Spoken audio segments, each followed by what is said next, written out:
Hey guys, what's up? Welcome back to my channel. First of all, sorry for the really bad lighting. I had to wait all day because my apartment complex was doing like weedy, so I had to wait until the lighting is not so great. So I hope you don't mind, but today's video is gonna be another story time video. This time I'm gonna be telling you guys the story of when I was hospitalized for 3 days while I was in Hawaii. So if you want to know what happened there, just go ahead and keep watching. So this all started back in summer of 2013. So most of you guys know that I was a cheerleader, but I cheered back in high school as well. A few of us were chosen to go on like a leadership camp in Hawaii, and me and 4 other people were chosen, and so we fundraised all year in order to be able to go to Hawaii. It was gonna be like a 6 or 7 day vacation slash cheer camp with a bunch of different college recruits and stuff like that. So we each had to fundraise around $4,000 to go. That included like for flights and food while we're there. We stayed at the college there, so we were in the dorm rooms paying for those, of course, for the camp, and then they had different activities planned out for us for the entire week. We would be doing cheer the morning or night or whatever, and just have different things, like an itinerary planned for us. So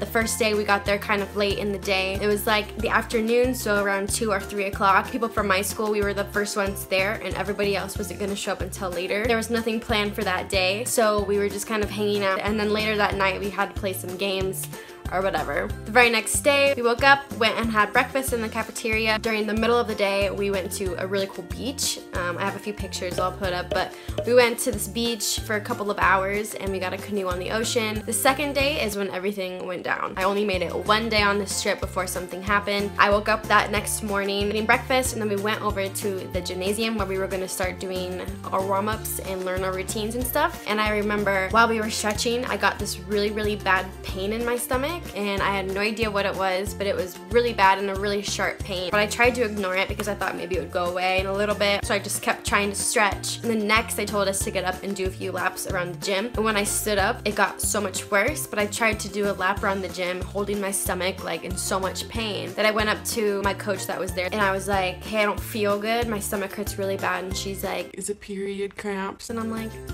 no, it's not. First of all, you know what a period cramp feels like, but no one really took me seriously. So they're like, okay, sit out for a little bit, drink some water, and then come back in and try later. So I'm sitting there in so much pain. It continues to get worse over time. It's only been about 20 minutes and the pain has like doubled. I've never felt anything like that. So I'm sitting there holding my stomach, unable to do anything, just watching. I keep leaving the room, almost in tears at this point because the pain is so bad. But like I said, no one was really taking me seriously at the camp. They didn't really think anything of it. They thought it was just period pains. But no. So we ended up switching rooms to go do like pyramid practice. They throw me in and I'm like, there's no way I can do this, and they're like, okay, just sit out and spot. Can't do that either. No matter what position I was in, it was not helping the pain at all. So I went and I kind of sat in the corner, like sat on the ground. We have these little lanyard type things with pouches that you put your phone, camera, everything in. So I took that off and put it beside me. Then I got really sick and I ran outside and I threw up all over the sidewalk. I've never thrown up so much in my entire life, and no one was outside and I couldn't go back inside since I was throwing up, so I had to just wait until someone walked by and noticed me throwing up. And it happened to be my coach. She saw me and was like, we gotta go to the hospital. She's not kidding around, it's not period pain. My coach waved at my other coach and was like, we're gonna take her to the hospital, we'll be back. My coach had to pick me up and take me really far away because in this campus in Hawaii, the gyms that we were at was a really long walk from like the roads, so she had to carry me all the way out, call a van to come pick us up. I had a bag with me that I was just like throwing up the whole time while I was in this van, screaming, crying in pain the whole time. Once we got to the hospital, I had to get carried out again. They put me in a wheelchair at this point because I was unable to like walk in. The first thing that happens is right when we walk in the front doors of the hospital, I run up and puke in their trash can. And I remember this so clearly that the person working at the hospital was like, don't puke in that trash can, that's a public trash can. And I'm like, where would you like me to puke? The fish tank? That's like a side note, but I just remember being like so irritated at that. You're welcome for not ruining your carpet. They rushed me back to this room, not an actual room, but one that has the curtain for like people that are waiting for the doctor. They laid me down in a bed and I'm just throwing up in their little tin. At this point, they don't have any idea what's wrong with me. They were setting up a bunch of different tests. I was gonna go and get x-rays, ultrasounds, and all of this stuff. And so I'm just like, give me pain meds while we wait, please. And I remember they just were able to give me like ibuprofen or something. Did you hear my stomach? That was so loud. But they weren't able to give me any pain meds or anything because I didn't know what it was yet. And so I was like, I need something. Like, you have no idea, this hurts so bad. But yeah, I just had to suffer through it and throw up and get wheeled around everywhere. But then eventually the doctor came in and told them they can give me some medicine of some kind. So they gave me an IV and injected me with some kind of medication that like zoned me out. So I guess I was like, awake but not really like conscious. I was just kind of like groggy or something. But during this time, I guess I got x-rays, I got MRI, CT scan or whatever it's called, and then I got an ultrasound. So I was laying down for my ultrasound and my doctor was like, is she okay? And they wheeled me back, and then all of a sudden I was like laying in an actual hospital bed. At this point my coach had to go back to the camp, so I was all alone in a hospital in Hawaii. They came back and they still had no idea what was wrong with me for a while. They called my mom back in Idaho. They were like, hey, your daughter's in the hospital, we've done tests on her, we have no idea what's wrong, just wanted to let you know. And then my mom asked, so do I need to get on a plane and fly to Hawaii? And the doctor just said if it was my daughter, I'd get here. She's never flown alone in her life. She got on a flight within a few hours and flew all the way to Hawaii. It's a long flight. So she was there like 10 hours later, and by then we knew what it was. The doctors came back and told me that it was kidney stones. I had 3 kidney stones. They had no idea what it was because at the time I was 17, so I was admitted into a children's hospital, and this hospital has never seen a case of kidney stones in their entire existence of being open. So those are painful. If you've ever had them, you know how painful they are. I've heard that they're comparable to childbirth. I've never given birth. Can't say if that's true or not. In order for this pain to go away, they just have to pass. So I had to just wait there. Eventually they gave me an actual hospital room that had like a bed so my mom could have somewhere to sleep. I spent the night that night. I was pretty much just sleeping the whole time because they put this medicine in my IV that like knocked me out. They kept waking me up every single 2 hours to scan my band, my little hospital bracelet, and give me more medicine so they can like keep track of how much money they need to bill me. The nurses that were working on me were training other nurses, and so every time that the nurse would come in, she would ask me questions, wake me up, I would tell her, and then every nurse would continue to come in after that to ask the same questions for practice. And I'm in so much pain. I'm so annoyed that I have to keep repeating myself to all of these nurses.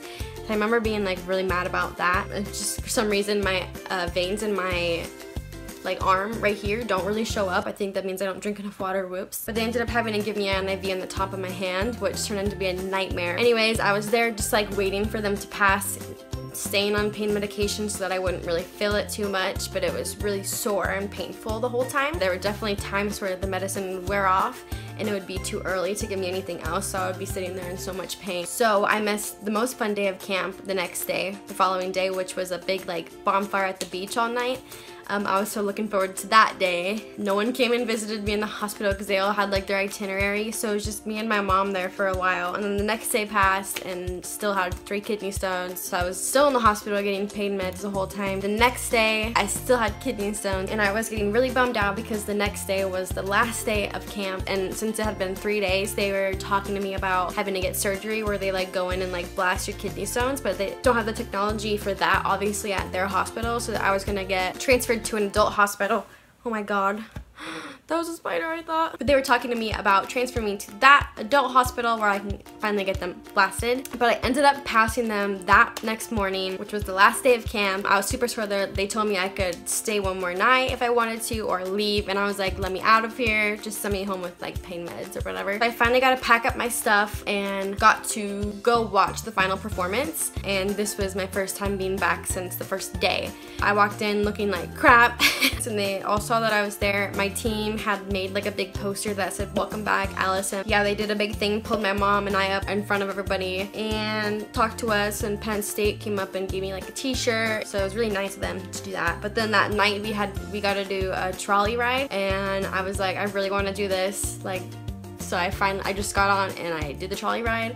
I just kind of stood there, but it was like one of those open ones with all the music, and it drove all around downtown Honolulu, and it was so much fun. I'm so glad that I got that memory at least, because it's like the one thing I got to do with everybody. Since everybody was leaving and I wasn't really allowed to get on a plane yet because I was so sore and the pain meds and stuff like that, the camp put us in a super nice hotel, my mom and I. It was right down on the beach. It was like a 65-story hotel or something. We were up at the very top, but we had to fly back the next day. So it turns out we paid for like a $50 insurance on my flight, which we never do, but we did for that flight for whatever reason. And because I had to miss my flight for a medical reason, Alaska Airlines paid for $50,000 of medical fees, which was insane because I think my medical fees came to like 70 grand. That was a huge help. Then they also rescheduled our flight for when we could actually make it, so we didn't have to purchase new tickets. And then right when I got back, we had cheer camp like immediately that weekend, and I just remember being like feeling so much better. But then every time I would tell tumble, the spot where I had my IV would just like puff up and be in so much pain. So yeah, that's kind of a bummer. I spent $4,000 just to be charged $70,000 more while I was there, and I didn't get to do anything, any part of the camp. Bummer. That's the only time I've ever been to Hawaii. I got to see like one day of it and pay so much money to be there, but I'm just glad that I can say that I've been there and that I've been to the beach and stuff. I'm just really thankful that I got that opportunity anyways, because it was a lot of fun